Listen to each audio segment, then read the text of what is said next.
১৬১০ থেকে ১৯৭১ সাল পর্যন্ত আমরা জানি ঢাকাকে পাঁচবার রাজধানী ঘোষণা করা হয়।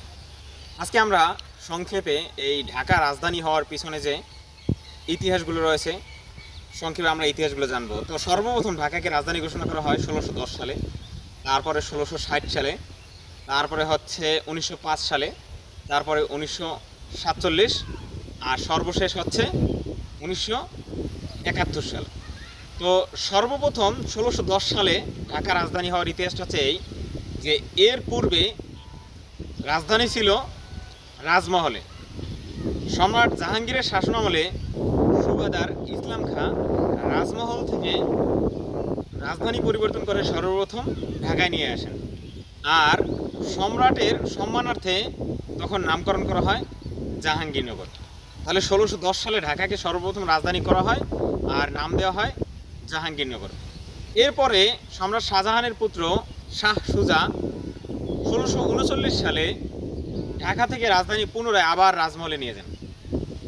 এরপরে সুবাদার মীর জুমলা ১৬৬০ সালে রাজমহল থেকে পুনরায় আবার রাজধানী ঢাকায় নিয়ে আসেন। এটা হচ্ছে দ্বিতীয়বার রাজধানী হওয়ার ঘটনা।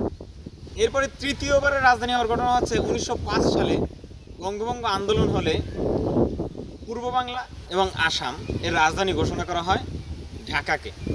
কিন্তু দুর্ভাগ্য হচ্ছে ১৯১১ সালে বঙ্গভঙ্গ রদ হলে ঢাকা থেকে রাজধানী আবার পরিবর্তন করে কলকাতায় নিয়ে যাওয়া হয়। এরপরে ১৯৪৭ সালে ভারত বিভক্ত হলে আমরা জানি এই বাংলাও দুটো ভাগে ভাগ হয়ে যায়। একটা হচ্ছে পূর্ব বাংলা, একটা পশ্চিম বাংলা। পূর্ব বাংলা চলে যায় পাকিস্তানের সাথে আর পশ্চিম বাংলা চলে যায় ভারতের সাথে। তখন আবার সেই পূর্ব বাংলার রাজধানী অর্থাৎ আজকের যে বাংলা তখন ছিল পূর্ব বাংলা, পাকিস্তানিরা এটার নামকরণ করেছিল পূর্ব পাকিস্তান।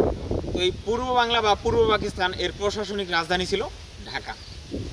এরপরে ১৯৭১ সালে সর্বশেষ বাংলাদেশ যখন স্বাধীন হয় তখন চূড়ান্তভাবে বাংলাদেশের রাজধানী করা হয় ঢাকাকে। এই হচ্ছে ঢাকা পাঁচবার রাজধানী হওয়ার ইতিহাস।